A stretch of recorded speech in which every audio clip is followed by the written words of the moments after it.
Livro A Visão do Tabernáculo, Dong Yulan, capítulo 4. Tema desta semana, Além do Véu. Meta de hoje, leitura das páginas 49 a 51. No Santo Lugar. No capítulo anterior, falamos sobre a reconciliação, especialmente em seu segundo aspecto, pelo qual somos introduzidos no santo lugar para servir a Deus.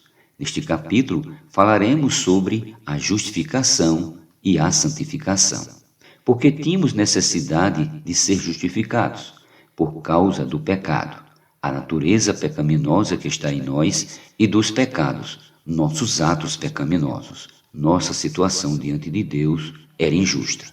Nossos pecados o ofendem e são contrários à sua natureza justa. Portanto, não nos era permitido aproximar-nos de Deus. Por isso, Jesus Cristo, o justo, derramou seu sangue por nós para a purificação dos nossos pecados. Tal sangue precioso respondeu às exigências da justiça de Deus e Cristo tornou-se nossa justiça. 1 Coríntios 1:30. Em relação à santificação, encontramos em Mateus 23 uma passagem que exemplifica com clareza esse processo. Os versículos 18 a 20 dizem: Dizeis, quem jurar pelo altar, isso nada é. Quem, porém, jurar pela oferta que está sobre o altar, fica obrigado ao que jurou.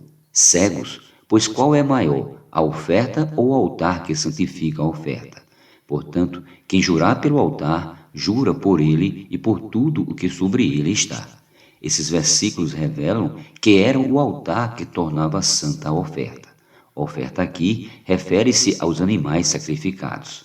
Por exemplo, antes de se tornar uma oferta, um boi estava no campo, onde era usado para arar a terra.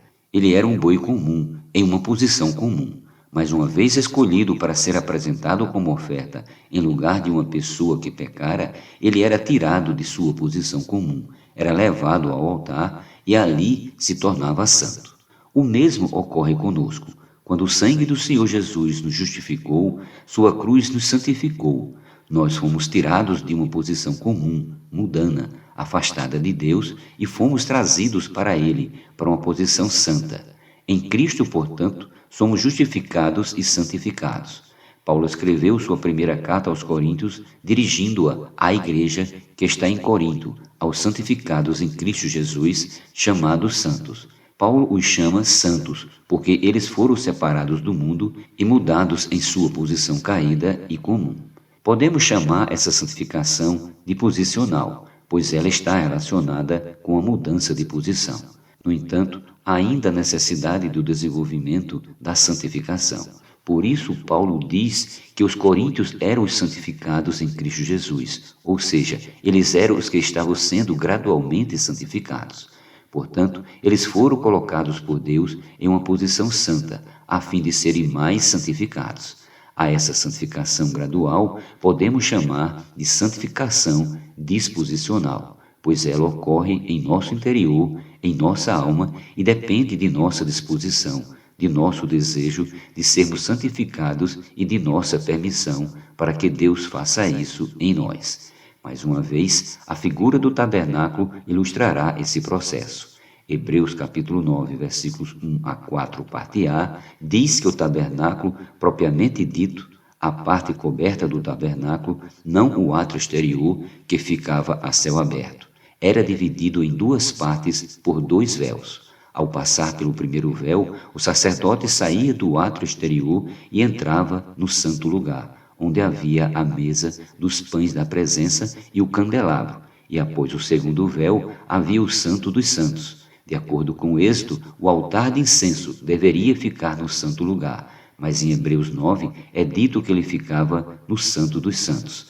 Esclareceremos essa questão mais adiante. Continuamente, os sacerdotes entravam no santo lugar para realizar os serviços sagrados, mas somente o sumo sacerdote, e apenas uma vez ao ano, no dia da expiação, poderia entrar no santo dos santos com sangue, a fim de purificar seus pecados e os do povo.